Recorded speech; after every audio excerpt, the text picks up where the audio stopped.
En Uruguay hoy se registra una cifra realmente alarmante en materia de obesidad y sobrepeso. El 54% de los uruguayos padece este tipo de trastornos, pero lo más preocupante, que de este 54%, el 25% son niños y adolescentes. Hemos tratado de conversar hoy con Giulietta Vanini a propósito de lo que es una dieta balanceada, sana, que nos permita mejorar nuestra calidad de vida. Hemos conocido lo que son aquellos alimentos que son considerados comida chatarra, cuáles son las distintas particularidades y efectos que tienen sobre nuestro organismo y cómo debemos hoy cuidarnos más y mejor, y no solamente para que llegada una temporada estival o de verano nuestros cuerpos puedan lucir mejor. El cuidado con las dietas, qué tipo de dieta alimenticia debemos hacer, es parte de este reportaje con esta médica especialista en nutrición. Bienvenidos a Miradas desde el Sur.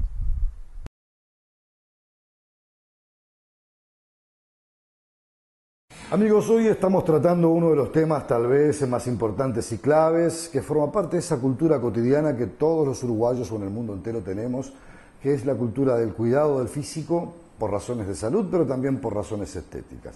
Hoy nos acompaña una médica especialista en nutrición, la doctora Giulietta Vanini, a quien le damos las gracias por recibirnos. Y naturalmente este es un tema que está presente prácticamente en el imaginario colectivo a diario. ¿Comemos bien? ¿Cómo combatimos la obesidad?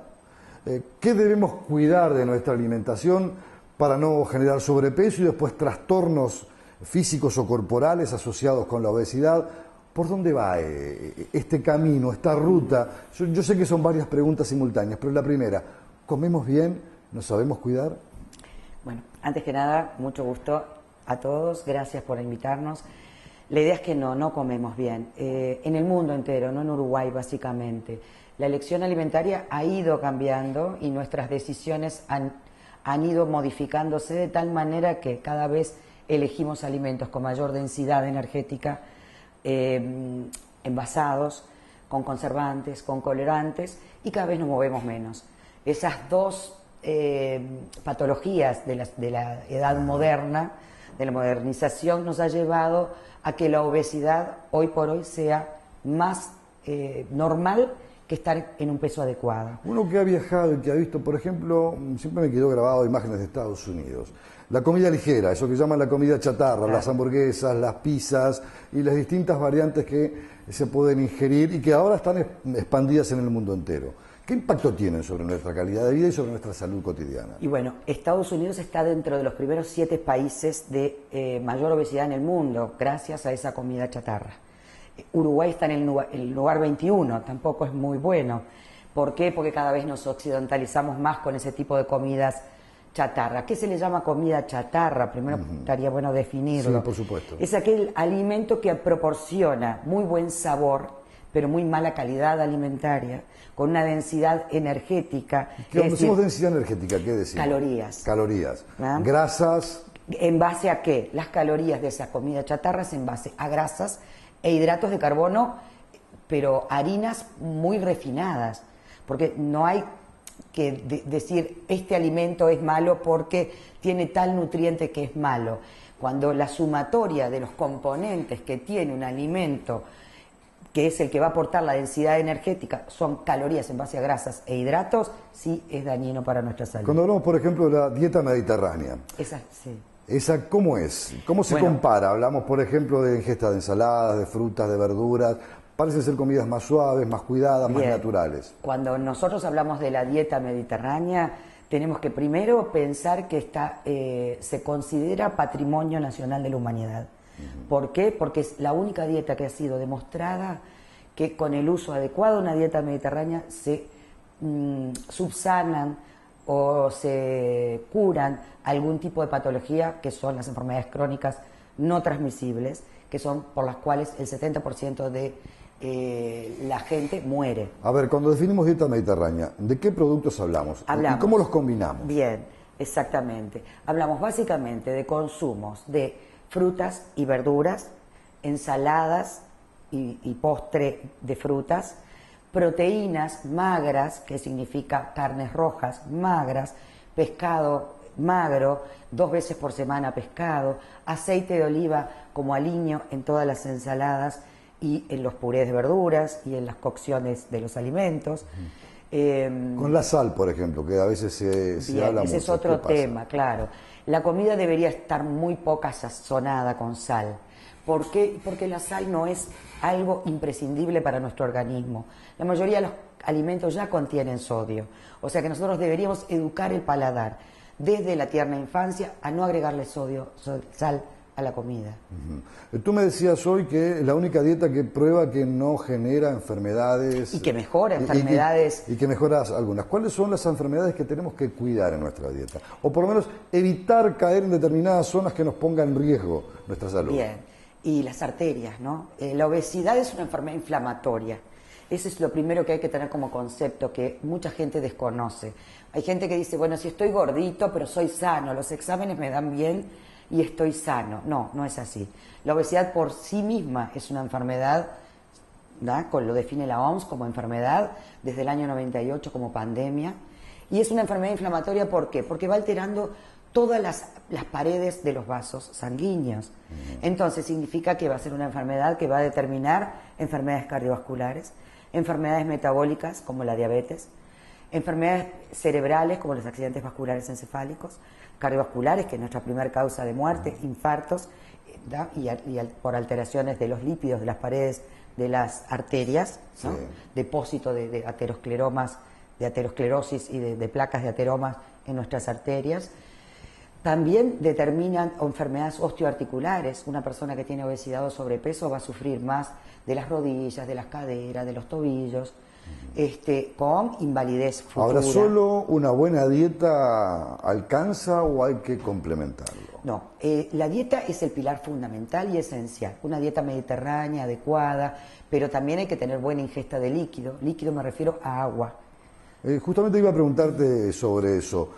Hoy, naturalmente, la población está bombardeada de avisos publicitarios y de que se coman tales cosas. El marketing alimentario es impresionante. Exacto. Debe ser de los más poderosos, potentes y que más penetra en el oyente, el televidente o el lector de cualquier tipo de medio de comunicación. Por ejemplo, ¿qué pasa con las bebidas gaseosas? Bien, las bebidas gaseosas están las que tienen azúcar y las que no la contienen, ¿no? Las que tienen azúcar aportan calorías importantes. Las que no tienen azúcar, que no aportan calorías o aportan muy pocas calorías, las que se llaman light o diet, aportan muy pocas o ninguna caloría. El problema que tienen son los componentes, que no son saludables. La mayoría tienen jarabe de maíz de alta fructosa, que eso genera igual un trastorno a nivel de la insulina y de la glicemia, casi como si se ingiriera azúcar. La mayoría tienen colorantes, tienen aspartamo, tienen conservantes, tienen edulcorantes. Sanas no son. ¿Ninguna de ellas? Ninguna de ellas. O sea que si a mí me preguntan qué debo ingerir, lo ideal es agua. Ahora, si quiere 500, 600 mililitros al día una bebida gaseosa, bueno, hay algunas mejores que otras, que no puedo referirme a nombres comerciales, por supuesto, pero las bebidas que son más claras, las bebidas que contienen de repente pomelo en su interior o frutas, son un poco más saludables que las otras refrescos. Las bebidas que ya son más elaboradas o tienen más químicos, como usted decía. Exactamente. ¿Y qué pasa con la cerveza, por ejemplo? Y bueno, la cerveza hay con alcohol y sin alcohol. El problema de la cerveza es que contiene no solo cantidad de alcohol, que si bien no es demasiado, son 4 y pico %, también tiene lúpulo, que es lo que también le genera calorías. O sea, es una bebida calórica que en verano hay que tener también cuidado porque a veces se la toma casi como agua, ¿no? Porque se la toma con fría o con hielo y entonces eso genera que se tome más de la cuenta, ¿no? Hace un ratito hablábamos de las dietas mediterráneas, pero usted sabe que en el mundo nuestro existen comidas que provienen de otros países, los que se pueden llamar comidas étnicas, comida mexicana, comida árabe. Para la vuelta a la pausa me gustaría que me especificara un poco a ver cómo pegan o cómo penetran esas cosas en nuestro organismo y a lo que no estamos acostumbrados naturalmente, pero que tienen alguna incidencia en nuestra calidad de vida cotidiana.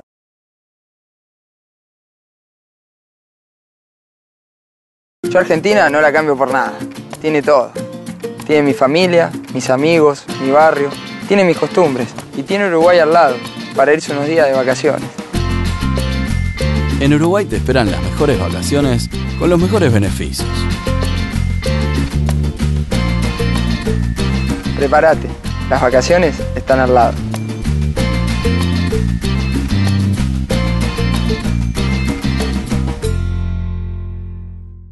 En Cumulonimbus nos dedicamos a enviar nubes a donde nos piden. ¿Cómo lo hacemos? Con Aivá del Correo Uruguayo. Como somos una empresa chica, agarramos todos los trabajos.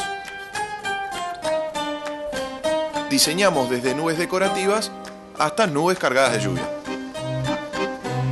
Con Aivá nos aseguramos de que todas las nubes lleguen en tiempo y forma, y nuestros clientes también.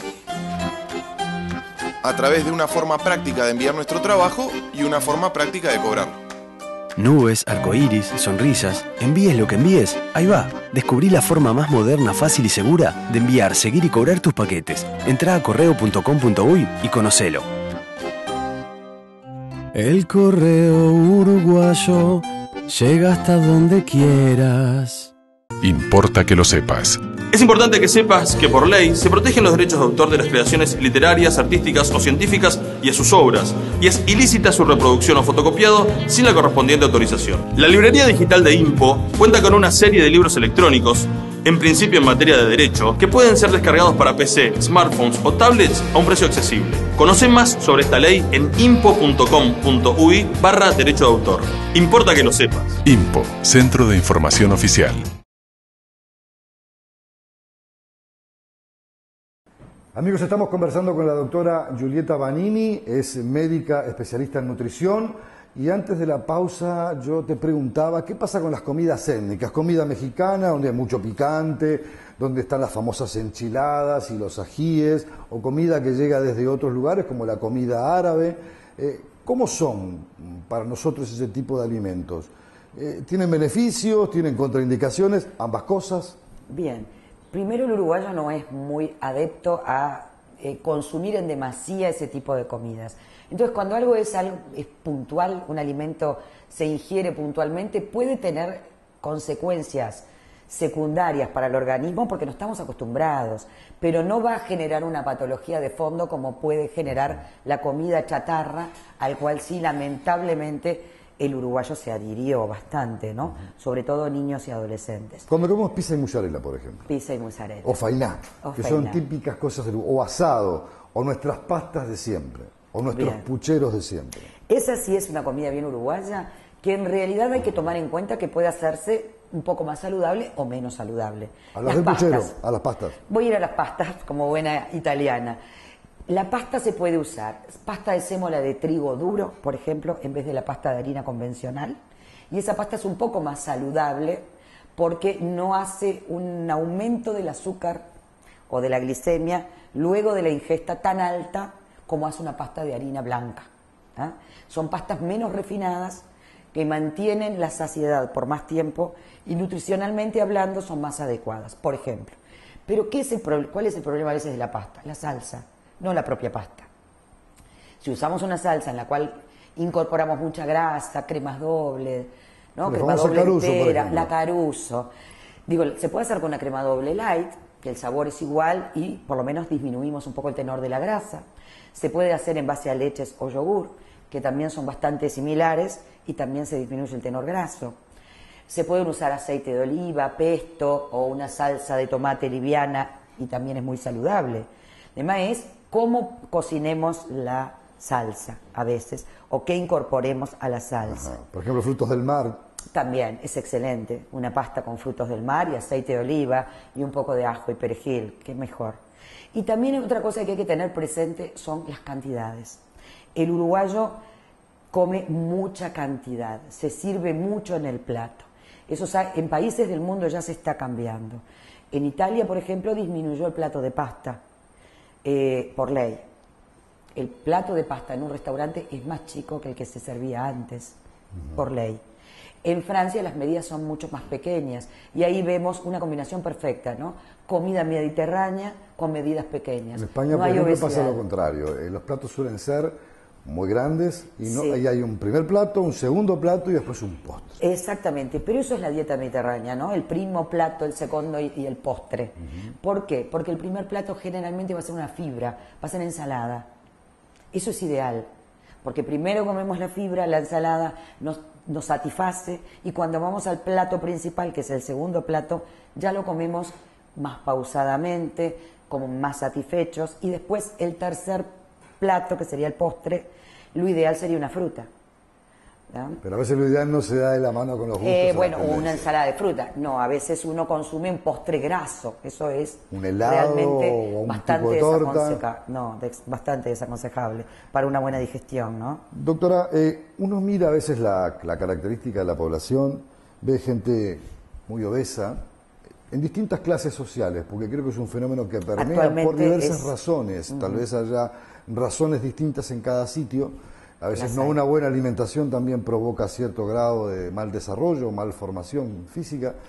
Pero en lo que usted observa en su clínica diaria, ¿dónde encuentra, o en qué franja etaria, o en qué sector social encuentra el problema más arraigado, más difícil de combatir, donde hay menos conciencia de entender que la dieta es clave para una buena calidad de vida?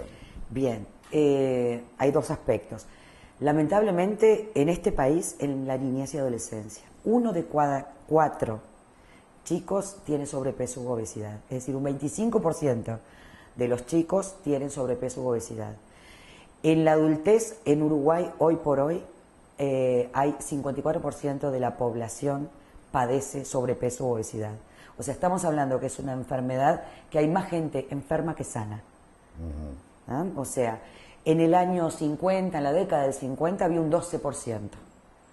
En el primer ENSO que hizo la clínica el doctor Pizabarro, que es la encuesta nacional de sobrepeso y obesidad, que se hizo en el año 98, había un 50% de obesidad y sobrepeso.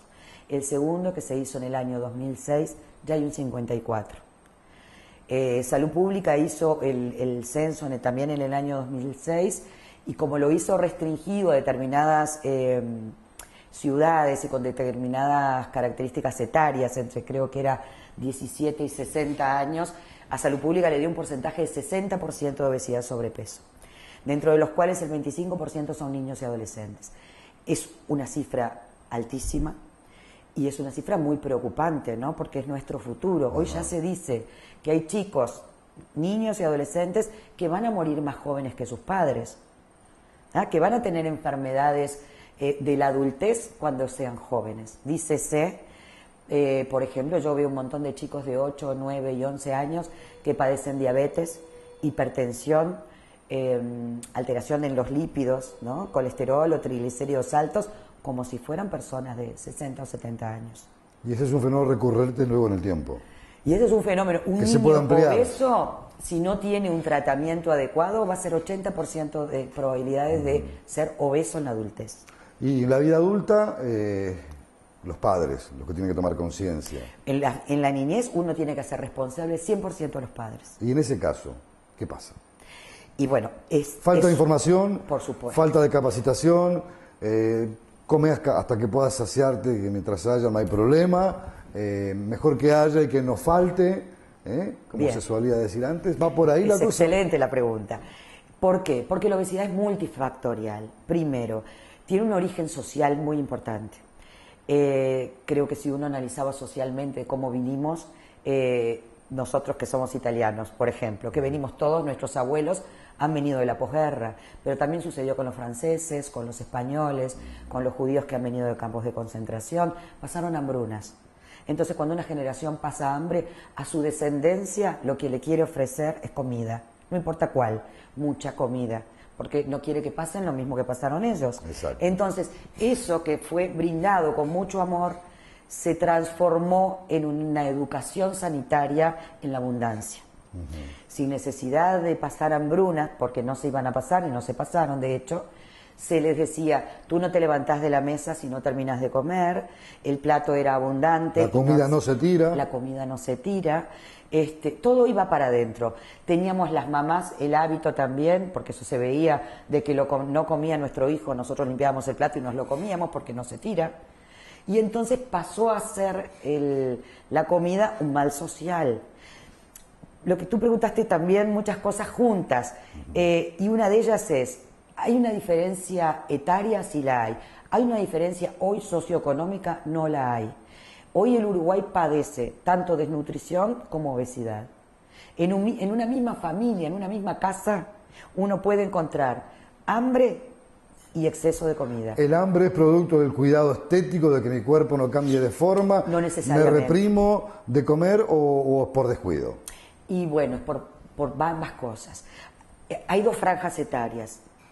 La clase socioeconómica, de repente, con menor poder adquisitivo, puede ser que tenga el falso concepto, porque también es un mito, de que comer bien sale caro. Y la clase socioeconómico alta a veces tiene obesidad y sobrepeso porque elige comida más, como decíamos hoy, con más densidad energética, compra comida hecha, compra comida envasada, come más snacks sus hijos.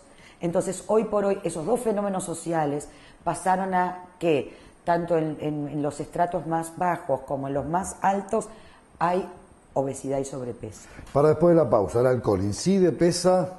Bien. El Uruguay es un país que tiene un alto consumo de alcohol y es un problema, como dicen, es una droga socialmente aceptada. Lo vemos en un instante. La ley en tu lenguaje. Es importante que sepas que la explotación sexual comercial de niñas, niños y adolescentes en la actividad turística es una problemática que vulnera gravemente los derechos humanos. Por decreto, los prestadores de servicios turísticos tienen la obligación de realizar acciones que promuevan su erradicación, entre otras, difundir los derechos de los menores, implementar medidas de prevención y denunciar su explotación sexual ante las autoridades. Conoce más en impo.com.uy/violencia sexual. Importa que lo sepas. IMPO, Centro de Información Oficial. Yo Argentina no la cambio por nada. Tiene todo. Tiene mi familia, mis amigos, mi barrio. Tiene mis costumbres. Y tiene Uruguay al lado, para irse unos días de vacaciones. En Uruguay te esperan las mejores vacaciones con los mejores beneficios. Prepárate. Las vacaciones están al lado.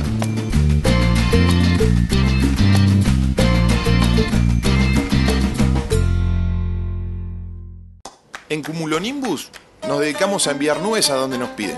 ¿Cómo lo hacemos? Con Aivá del Correo Uruguayo. Como somos una empresa chica, agarramos todos los trabajos. Diseñamos desde nubes decorativas hasta nubes cargadas de lluvia. Con Aivá nos aseguramos de que todas las nubes lleguen en tiempo y forma, y nuestros clientes también. A través de una forma práctica de enviar nuestro trabajo y una forma práctica de cobrarlo. Nubes, arcoíris, sonrisas, envíes lo que envíes, ahí va. Descubrí la forma más moderna, fácil y segura de enviar, seguir y cobrar tus paquetes. Entrá a correo.com.uy y conocelo. El correo uruguayo llega hasta donde quieras.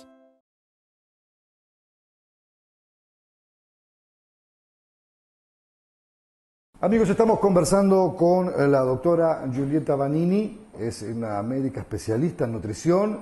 Le preguntaba, o te preguntaba, a veces tú te digo, a veces no, un poco la variable, si el alcohol incide y pesa sobre nuestra calidad de vida. Aquello, por ejemplo, que decían, yo se lo escuchaba a más de alguna persona, el alcohol lo que hace es fijar más las grasas en el organismo cuando hay sobrepeso. ¿Es realidad o es mito? Es un mito.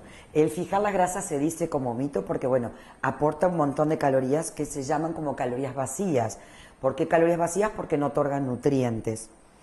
Tienen, como hablábamos hoy, tienen una densidad energética importante que no debería consumirse alcohol a diario si uno quiere realmente ser sano. Yo no puedo decir cuánto debemos consumir de alcohol porque, bueno, hay múltiples variables en cuanto a si se es de sexo femenino o masculino, de cuánto se pesa. No es lo mismo consumir alcohol una persona de 50 kilos que una persona que tiene 120 kilos. Pero promedio ¿cómo lo que pesa? se dice... Para tener una idea. Una idea es, entre una copa de vino...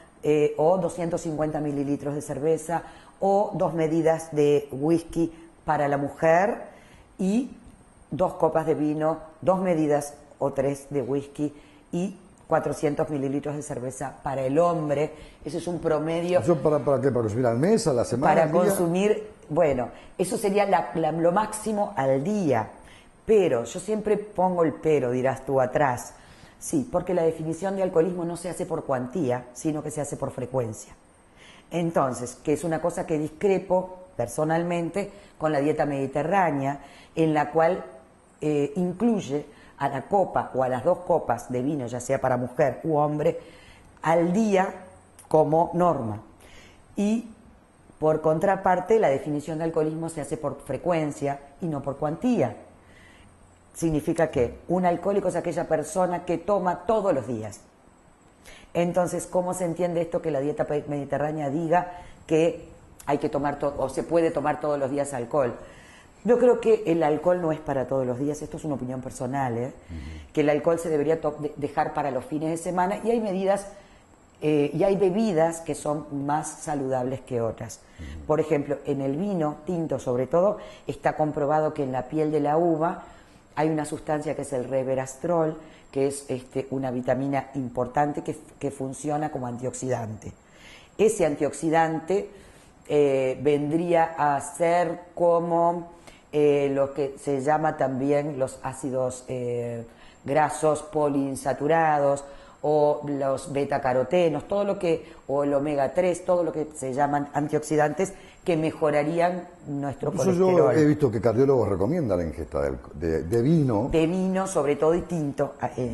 El resto de las bebidas hay que tener un poco más de hay que precaución. tener precaución, sí. En tu experiencia, me decías hoy, hay un 25% y un 54% de esos que hay en el país que son niños y adolescentes. ¿Cómo se llega con esa información a que los niños puedan entender a temprana edad de los riesgos de una muy mala alimentación, de una comida chatarra, de una ingesta fuera de lugar? ¿Cómo se hace? ¿Ustedes tienen manera, los médicos especialistas, de introducir esto por la vía del conocimiento, con un lenguaje naturalmente llano y comprensible para un niño, para que comience a haber un revulsivo, un cambio en cuanto a la forma de encarar su alimentación cotidiana? Sí, esto es como la enfermedad, así como la obesidad es una enfermedad multifactorial, también el abordaje debe ser multifactorial y multicausal. ¿A qué me refiero con esto? Esto no es un abordaje que tenga que ser solo médico. No es que los médicos tengamos que educar solamente. La educación tiene que venir en la casa, tiene que aparecer en la escuela.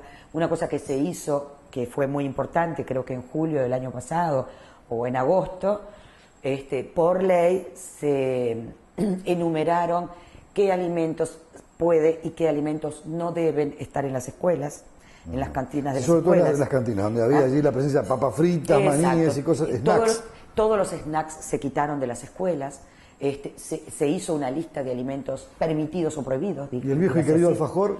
El viejo y querido alfajor casero es como la vieja y querida sándwich, ¿no? La tortuga. O la sopa de la abuela. Esas cosas, un poco de pan y un poco de fiambre tampoco está mal. El tema es que todos los días los chicos venían comiendo comidas elaboradas, envasadas. Por eso, resumiendo, esto es un acúmulo de información que hay que dar por todos los frentes. En cuanto a su propia casa, al colegio, o sea, que hay que educar. Para mí la nutrición debería ser como una materia que tengan en los primeros años de colegio, porque cuanto antes se eduque a un niño en decisiones alimentarias con información adecuada, va a ser un niño sano en el futuro. Quería preguntarte ahora por el otro revés de la moneda. Sí. Hay problemas asociados con la mala alimentación, que llevan, por ejemplo, a la anorexia, a la bulimia, la idea de verse flaco, de verse delgado, cuando se asocia lo estético a lo alimentario. ¿Cómo se resuelve ese conflicto? Claro, en primer lugar hay que tener mucho cuidado con el enfoque que se le da justamente a una buena alimentación. Hay una cosa muy peligrosa a mi gusto que son las dietas milagro, ¿no? Lo que se le dice a la dieta milagro o la dieta mágica. Sí, me enseñaron que durante 4 días hago esto, yo bajo 10 kilos. Exactamente. O esas dietas monótonas, ¿no? La dieta de comer 2 bananas y 2 huevos por día, o la dieta de la NASA, o la dieta con nombres propios, o la dieta con el método famoso de moda. Esas dietas por lo general llevan también muchas veces a esa disalimentación o mala alimentación. ¿Por qué? Porque esas dietas nos hacen perder básicamente agua y masa muscular, el metabolismo se enlentece, no pierden tanta cantidad de grasa como una dieta saludable, entonces no se les enseña a comer y después ocurren varios fenómenos. El fenómeno de rebote, bajan 20 kilos, suben 30, se ve siempre en las dietas milagro o dietas mágicas, dietas de muy pocas calorías, y de que poca duración.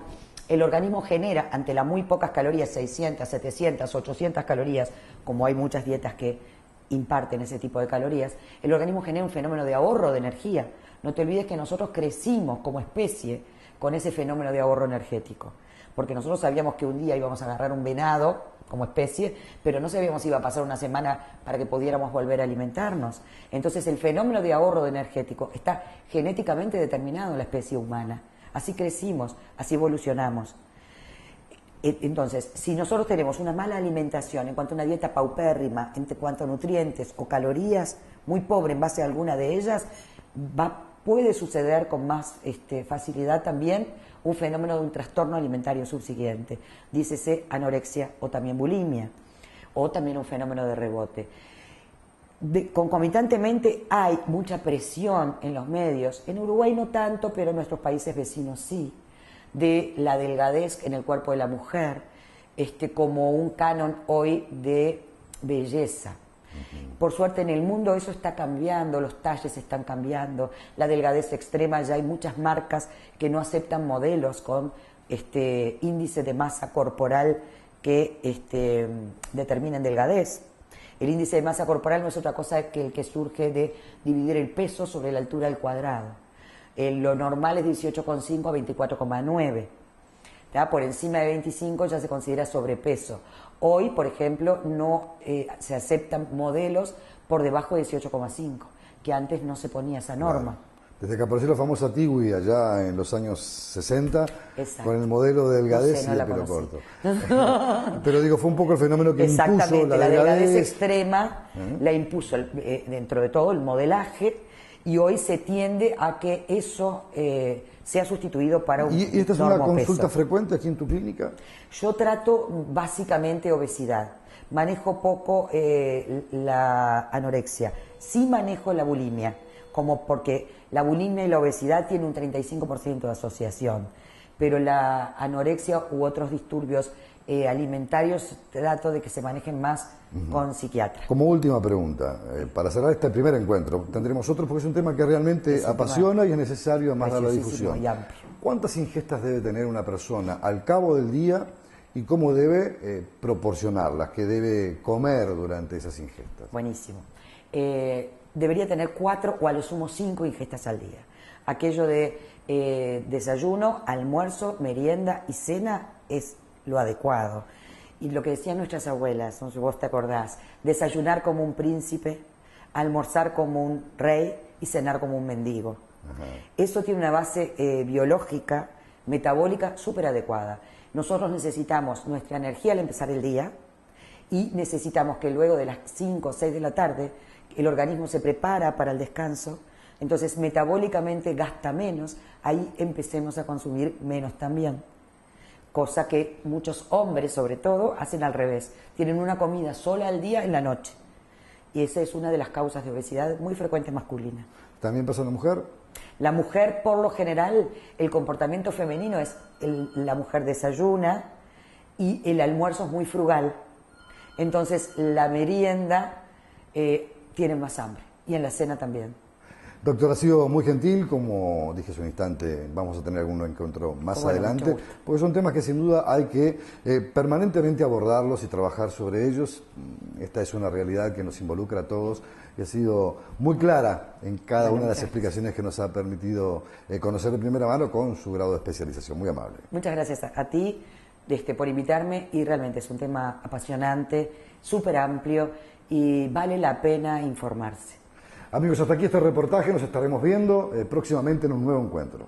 Gracias.